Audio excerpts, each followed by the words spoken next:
മാസത്തെ ഇടവേളയ്ക്കു ശേഷം ഇന്ന് LDF യോഗം ചേരുന്നുണ്ട്. വൈകുന്നേരം 4 മണിക്ക് AKG സെന്ററിലാണ് യോഗം ചേരുക. സംസ്ഥാന സർക്കാരിനെതിരെ പ്രക്ഷോഭങ്ങൾ ആലോചിക്കാനാണ് യോഗം ചേരുന്നത്. പ്രതിപക്ഷ ഉപനേതൃ പദവി വേണമെന്ന ആവശ്യം യോഗത്തിൽ CPI ഉന്നയിച്ചേക്കും. അർജുൻ രാജ് നമുക്കൊപ്പം വിവരങ്ങളുമായി തിരുവനന്തപുരത്ത് നിന്ന് തത്സമയം ചേരുന്നുണ്ട്. Arjun, good morning. Happy Chinga 1. Arjun, വാർത്തകളിലേക്ക് കൂടി വന്നാൽ, ചോദ്യത്തിലേക്ക് വന്നാൽ, ഇന്നിപ്പം ഇടതുമുന്നണി യോഗം ചേരുകയാണ്. നമുക്കറിയാവുന്ന പോലെ പ്രതിപക്ഷ ഉപനേതൃ പദവിയിലൊക്കെ തട്ടി ഈ യോഗം ചേരൽ അങ്ങനെ നീണ്ടു പോകുന്നുണ്ടായിരുന്നു. പിന്നീട് ഘടകകക്ഷികൾക്കടക്കം ഈ യോഗം ചേരാത്തതിൽ അതൃപ്തിയും ഉണ്ടായിരുന്നു. എനിവേസ്, ഇന്നിപ്പോൾ യോഗം ചേരുന്നുണ്ട്. എന്തൊക്കെ നമ്മൾ യോഗത്തിൽ നിന്ന് പ്രതീക്ഷിക്കണം അർജുൻ?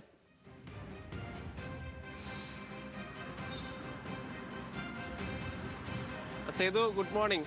ഇന്ന് LDFനെ സംബന്ധിച്ചിടത്തോളം ഏറ്റവും നിർണായകമായിട്ടുള്ളൊരു ദിവസമാണ്. തെരഞ്ഞെടുപ്പ് തോൽവി കഴിഞ്ഞ് ഒരു വട്ടം ഒരു യോഗം ചേർന്നു. അന്ന് എല്ലാ രാഷ്ട്രീയ പാർട്ടികളും അവരുടേതായിട്ടുള്ള രീതിയിൽ തെരഞ്ഞെടുപ്പ് അവലോകനം നടത്തണമെന്ന് പറഞ്ഞ് പിരിഞ്ഞതാണ് മെയ് മാസം. ഇപ്പോൾ ഇതാ 3 മാസം പിന്നിട്ടിരിക്കുന്നു. ഇപ്പോഴാണ് LDFന് ഒരു തുടർ യോഗം നടത്താൻ കഴിഞ്ഞിട്ടുള്ളത്. തെരഞ്ഞെടുപ്പ് തോൽവി സംബന്ധിച്ചായിരിക്കില്ല ഇന്നത്തെ യോഗം എന്നുള്ളതാണ് അറിയിച്ചിട്ടുള്ളത്. അത് UDF സർക്കാരിനെതിരായിട്ടുള്ള സമരം അത് ചർച്ച ചെയ്യാൻ വേണ്ടിയിട്ടുള്ള യോഗമാണ് ഇന്ന് ചേരുക. പല വിഷയങ്ങളിൽ സർക്കാരിനെതിരെ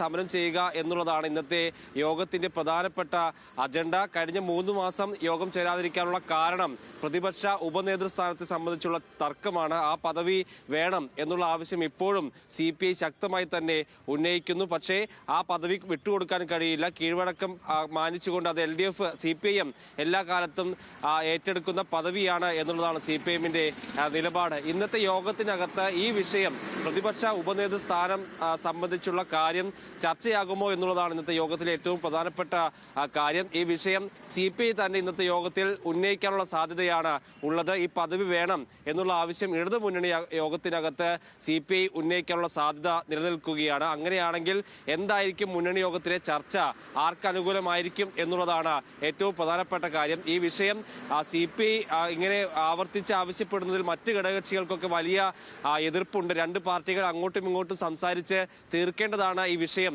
എന്നുള്ള നിലപാടാണ് മറ്റ് ഘടകകക്ഷികൾക്കുള്ളത്. അതിനപ്പുറത്തേക്ക് മുന്നണി യോഗത്തിൽ ചർച്ച ചെയ്യേണ്ടതില്ല എന്നുള്ള നിലപാട് ഘടകകക്ഷികൾ സ്വീകരിച്ചിട്ടുണ്ട്. പക്ഷേ മുന്നണി യോഗത്തിനകത്തേക്ക് ഈ വിഷയം CPI കൊണ്ടുവരികയാണെങ്കിൽ മറ്റ് ഘടകകക്ഷികളൊക്കെ എന്ത് നിലപാട് സ്വീകരിക്കും എന്നുള്ളതാണ് പ്രധാനം. അതേസമയത്ത് CPIM ഏതെങ്കിലും തരത്തിലുള്ള വിട്ടുവീഴ്ചയ്ക്ക് തയ്യാറല്ല എന്ന നിലപാട് സ്വീകരിച്ചു കഴിഞ്ഞു. ആ പദവി വിട്ടുകൊടുക്കാൻ ഒരു കാരണവശാലും കഴിയില്ല എന്നുള്ള കടുത്ത നിലപാട് CPIMനുണ്ട്. എന്ന് മാത്രമല്ല, ഇതിങ്ങനെ പരസ്യമായി ബിനോയ് വിശ്വം ഉൾപ്പെടെയുള്ള നേതാക്കൾ പ്രതികരിക്കുകയും ഈ പദവി വേണമെന്നുള്ള ആവശ്യം പരസ്യമായി തന്നെ ആവർത്തിക്കുകയും ഒക്കെ ചെയ്യുന്നതിൽ വലിയ അതൃപ്തി CPIMനുണ്ട്. ആ വിഷയങ്ങളൊക്കെ ഏതൊക്കെ തരത്തിൽ പ്രതിഫലിക്കും മുന്നണി യോഗത്തിൽ എന്നുള്ളതാണ് അറിയേണ്ടത്. അതിനപ്പുറത്തേക്ക് സർക്കാരിനെതിരായിട്ടുള്ള സമരം ചർച്ച ചെയ്യുക, അതിന്റെ തീയതി തീരുമാനിക്കുക എന്നുൾപ്പെടെയുള്ള കാര്യങ്ങളായിരിക്കും ഇന്നത്തെ മുന്നണി യോഗത്തിൽ നടക്കുക.